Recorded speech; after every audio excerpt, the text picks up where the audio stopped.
Under the soft glow of chandeliers, laughter echoed through the grand Blackwell estate. Damien Blackwell, 26, golden-haired and self-assured, raised his glass high among his circle of wealthy friends. "To the game," he said, his smirk glinting sharper than the crystal in his hand. They called it harmless amusement. A bet to make a poor girl fall in love, to marry her, then break her heart for sport. Down the hill, Elena Morel, 21st, wiped flour from her hands in the dim bakery where she worked. Her life was small but warm, her dreams humble but pure. When Damien entered her shop days later, dressed in linen white and arrogance, she thought she'd seen an angel. But angels don't lie. What began as kindness soon became courtship. The town whispered about the poor girl who caught a rich man's eye, never knowing the cruelty behind his charm. The day of their wedding approached like a sunrise before a storm. Beneath her shy smile, Elena believed she was chosen by fate, while Damien believed he was proving a point. Two hearts walking the same aisle, but only one of them knew it was built on a lie. The town hadn't seen a wedding like it in years. The poor girl from the bakery walking down the aisle beside the richest heir in Blackwell history. It felt like a fairy tale written overnight. The choir sang, the guests whispered, and Elena's heart raced beneath her simple lace gown. She thought love had found her at last, but to Damien, it was merely the closing act of a game. As he lifted her veil and smiled for the cameras, his eyes didn't soften. They measured. When the priest spoke the vows, she meant every word. He, meanwhile, thought only of the wager sealed by a signature and a cruel laugh days before. And yet, for the briefest second, when her trembling hand slipped into his, something unexpected flickered in his chest, something dangerously close to guilt. The vows echoed through the church like a prayer too fragile to last. When Damien said, "I do," his tone was smooth, practiced. His friends in the back row stifled smirks.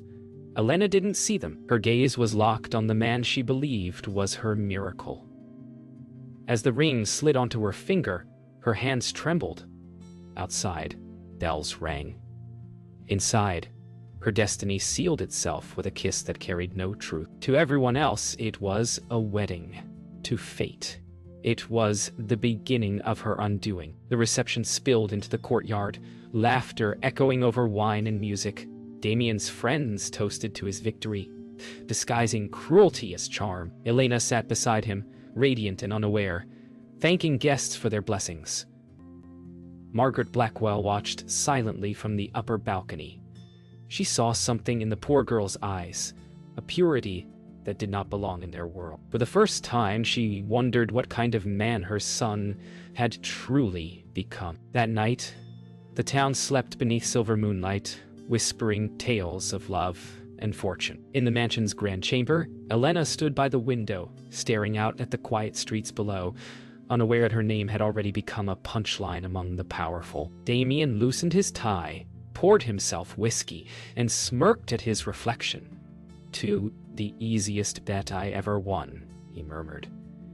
Yet, in the dark corner of his mind, a shadow stirred. A flicker of shame he couldn't quite silence. Outside, the first storm clouds gathered. The perfect beginning had already begun to rot. The first days after the wedding felt like a dream stitched in silk.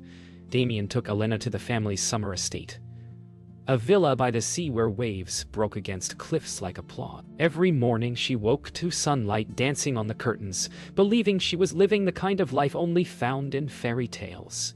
Damien smiled, played the part, held her hand in public, kissed her forehead in private. But love doesn't bloom in shadows. His eyes never softened. They observed.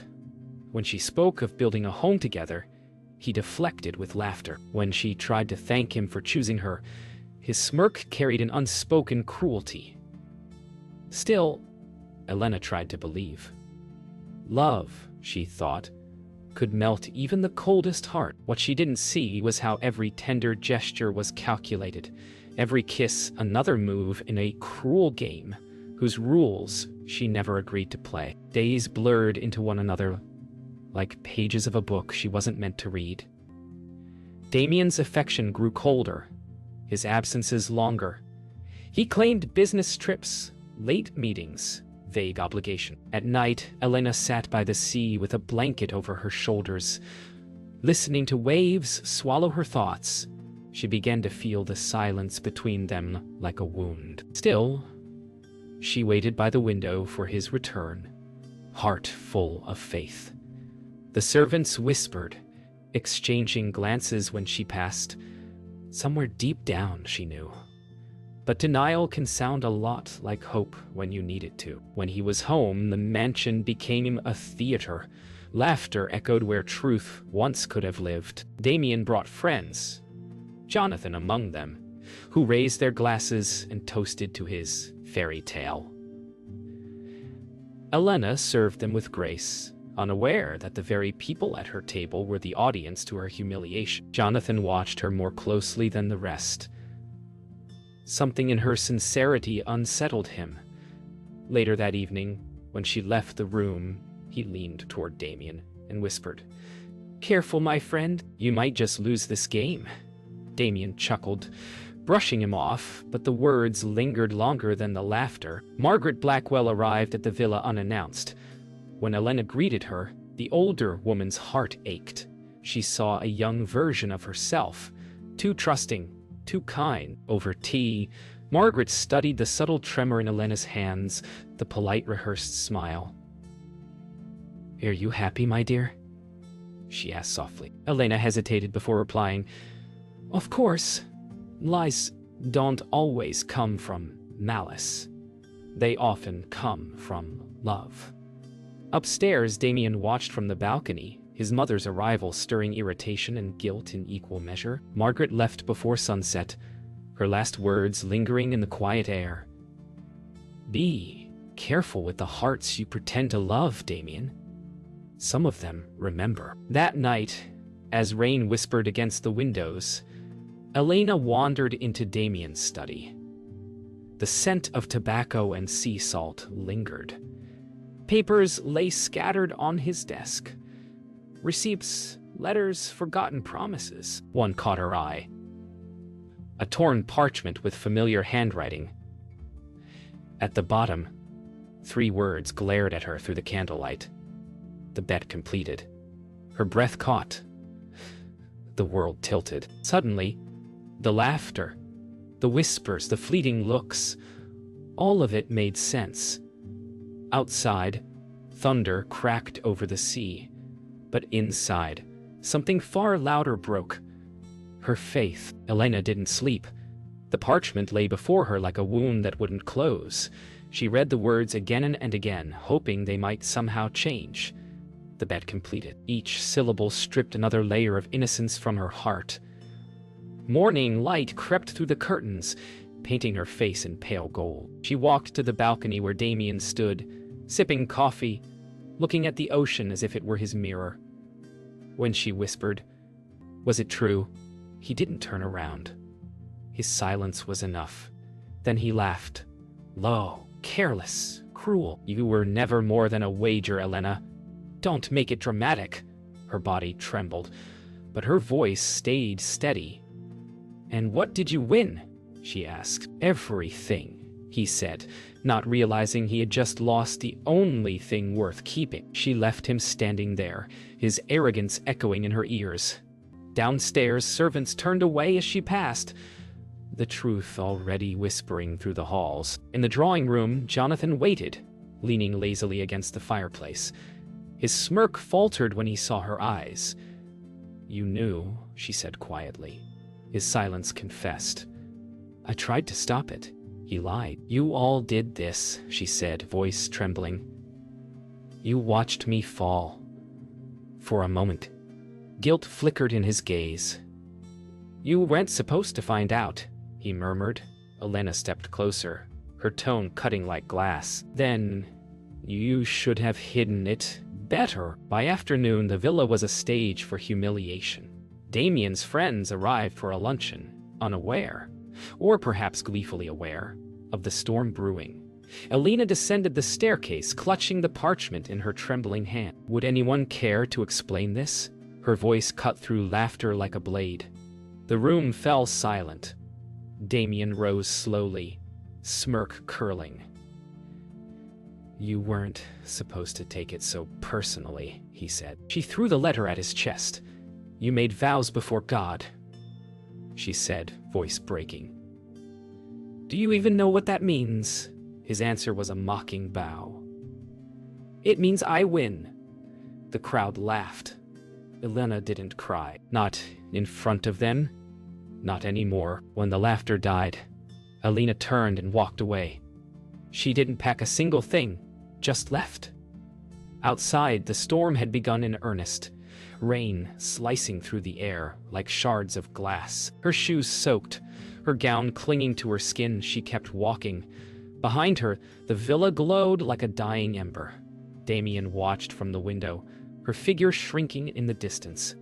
He told himself he didn't care. Yet, as thunder rolled across the cliffs, something heavy coiled in his chest, a shadow that felt almost like regret. But pride is a cruel god. He turned away and poured another drink. By nightfall, Elena was gone. The rain ceased, leaving the world washed and hollow. The townspeople woke to whispers. How the poor bride had vanished after being mocked by the rich. Some pitied her, others smirked. Margaret Blackwell wept alone, the guilt of silence heavy on her shoulders. Damien's friends moved on to new amusements, but he couldn't shake her absence. The bed felt larger, the laughter quiet. Somewhere beyond the hills, Elena walked barefoot into the dark, her heart bruised but not broken. In her silence, something new was taking shape. A promise. She would return one day, not as the poor girl they destroyed, but as the woman they would never forget. The city swallowed her like a tide. For months, Elena wandered between crowded streets and quiet corners, surviving on scraps and determination. She found work in a small dressmaker's shop, threading needles, mending hems, learning silently. Pain became her teacher. Every stitch carried a whisper of the woman she once was, and every night she swore she would never be that helpless again. Years passed. The frightened girl faded.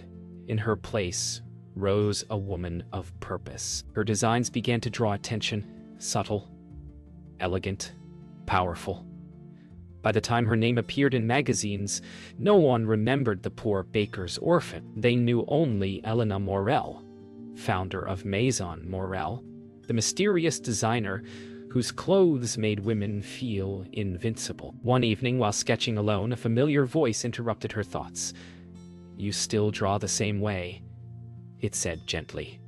Lucas Hart stood in the doorway. Older now, rugged, kind eyes filled with both surprise and admiration. He had left the town years ago, chasing his own fortunes, and returned a successful entrepreneur. "You disappeared," he said softly. "So did you," she replied. They spoke of the past in fragments, careful not to disturb old wounds. Lucas saw the strength behind her calm, the storm behind her smile. When he offered his hand to help expand her business, she hesitated, then took it, not as a woman reborn from love, but as a strategist, finally learning to build her own empire. With Lucas's partnership, Elena's business flourished. Maison Morel became a whisper on every rich woman's lips, its designs a symbol of elegance and quiet rebellion. Invitations to elite galas flooded her desk, and her name began to cross oceans. But one morning, while scanning through a newspaper, her breath caught. The headline read, "Blackwell Empire faces financial decline." She stared at Damien's photograph beneath the bold letters. The man who once mocked her now looked worn, his eyes shadowed, arrogance faded. Her hands trembled, not from pity, but from purpose.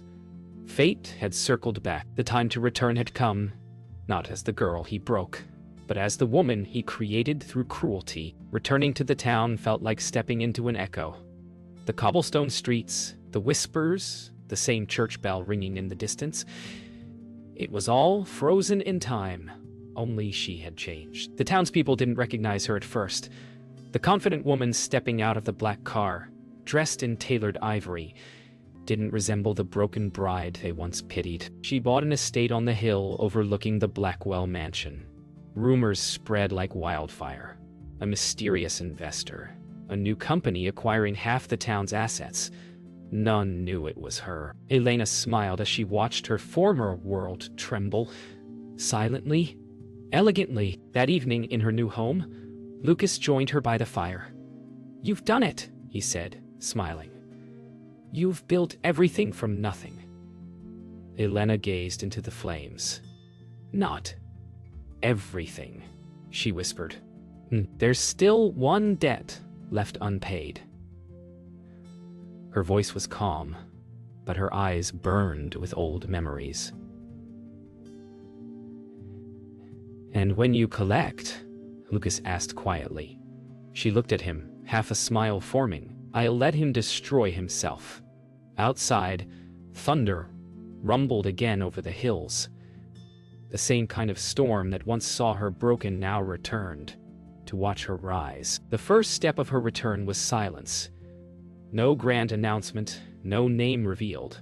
Through layers of companies, Elena began acquiring Blackwell assets. Land, stocks, even the vineyards that once funded their luxury. Her firm, Hart and Morel holdings grew like ivy around the crumbling empire.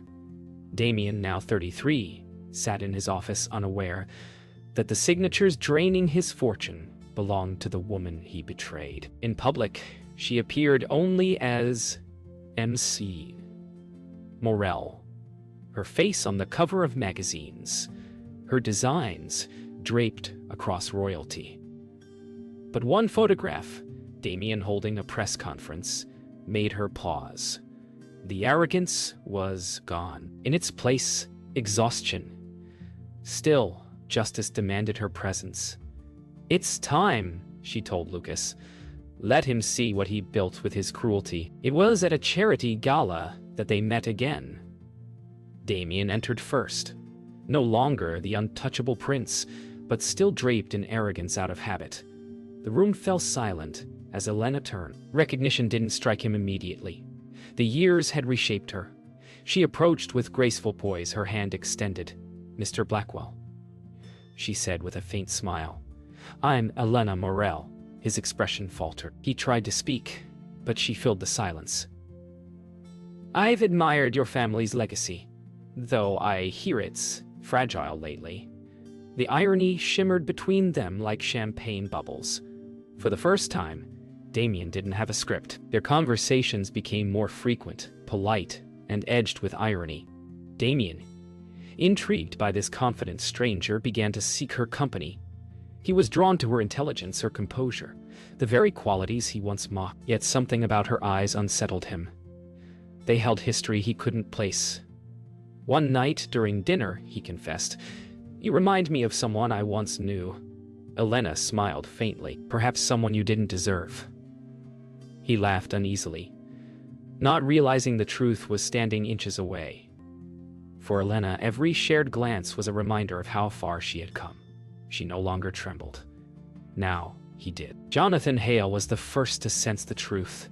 He watched from the sidelines, suspicion gnawing at him. At another party, he cornered her near the terrace. "You're not who you pretend to be," he whispered. "You're her." Elena turned slowly, her gaze cold but calm. "Then I suggest you keep that to yourself," she said, "unless you'd like to be the first to fall." When he smirked, she added softly, "Tell me, Jonathan, how does it feel knowing the woman you mocked is now your employer?" His face drained of color. That night, he tried to sabotage her business deal, and by morning, he was ruined. Some debts, it seemed, required no words. The final move came quietly. Elena hosted a charity auction, ostensibly to support young designers, but the centerpiece item was the deed to the last Blackwell property. Damien attended, unaware that the bidder across the room was his former bride. When the gavel fell and the crowd applauded, she rose gracefully and accepted the document. Their eyes met across the hall. For a heartbeat, the entire room disappeared. Only the ghosts of their past remained. As cameras flashed, she leaned toward him and whispered, "You once married me to win a bet, Damien. Tonight, I've won one without ever playing." He stood frozen, applause echoing around him, realizing too late who she truly was. The Blackwell empire, once untouchable, began to crumble. Elena's acquisitions left Damien scrambling, closing offices and cutting deals in desperation. Investors whispered, shareholders panicked, and the once glorious mansion sat in eerie silence. Damien, 33, paced in his study, papers scattered like fallen soldiers. Every signature, every transaction was a reminder that the woman he married for a bet had returned. Not to plead, not to beg, but to rule. He looked out the window at the horizon, the same sea that once bore witness to her tears, and felt the sting of helplessness for the first time in his life. Pride, it seemed, could no longer shield him. Jonathan Hale, once smug and untouchable, had tried to undermine Elena, but his schemes backfired spectacularly. Bankruptcy letters arrived at his doorstep. His colleagues withdrew their support, whispers of failure trailing him. When he confronted Damien about losing control, Damien could only shake his head. He had no answers. Elena's calm strategy had outmaneuvered them both. It wasn't just wealth she had reclaimed. It was dignity, precision, and power that couldn't be purchased or stolen. Somewhere deep inside, Damien realized the cruelty of the past had forged the strength of the present. The town was watching. Rumors had become headlines. Blackwell fortune dwindles overnight. People whispered Elena's name with awe, wondering who the mysterious investor was. Damien attended a town council meeting, the weight of public scrutiny pressing down like a storm. His words were met with polite nods, thin smiles, and stares that cut deeper than any knife. Elena, cloaked in the guise of a business partner, observed silently. The town that once mocked her now stood in reverence, witnessing the fall of the man who married her for sport. Finally, the confrontation became inevitable. Elena requested a private meeting with Damien in the Blackwell mansion. He expected anger, tears, pleading. Instead, she stood tall, radiating control. "Do you understand now?" she asked quietly. Damien, exhausted, looked away, unable to meet the eyes that once trusted him blindly. "I see it," he whispered, voice cracking. "I see what I've done." Elena's silence spoke louder than words. No apology was needed. The balance of power had shifted. Damien's empire lay in ruins, and the woman he had toyed with walked away untouched. Her victory measured not in vengeance, but in the justice he could finally recognize. The final act of Damien's fall was silent. He watched as Elena left the mansion, doors closing with a soft click that echoed louder than any shout. The town had learned the truth of the bet, of his cruelty, and of the power of the girl they underestimated. Elena did not celebrate. She walked through the streets she once feared, now respected, recognized, and untouchable. And Damien? He remained, a man humbled, stripped of pride, left only with memory and regret. Outside, the storm clouds broke, sunlight spilling onto the town.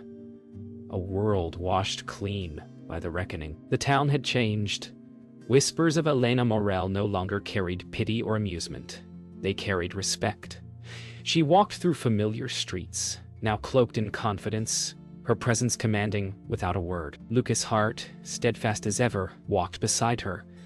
The years had not dimmed the spark between them, but now it burned with quiet strength rather than desperation. Children paused to stare, merchants nodded, and even the elderly gossips fell silent. Elena had returned not only to reclaim her dignity, but to redefine what it meant to be victorious. Power, she realized, was not in wealth alone. It was in integrity, resilience, and the unwavering courage to rise after every fall. Margaret Blackwell approached Elena in her home, hands trembling, eyes filled with both relief and shame. "I should have spoken sooner," she said softly. Elena regarded her silently, then smiled. not cruelly, but with the grace of someone who had learned the art of letting go. "You did what you could," she replied. "It's never too late to do better." Margaret nodded, tears slipping down her cheeks. Forgiveness was offered not because it was owed, but because Elena no longer carried the burden of pain, she carried freedom. Damien, now a shadow of his former self, arrived quietly at her office months later. The man who once married her for sport stood before her humbled, stripped of pride, and finally understanding the weight of his actions. "I can't undo the past," he whispered. Elena's gaze was steady.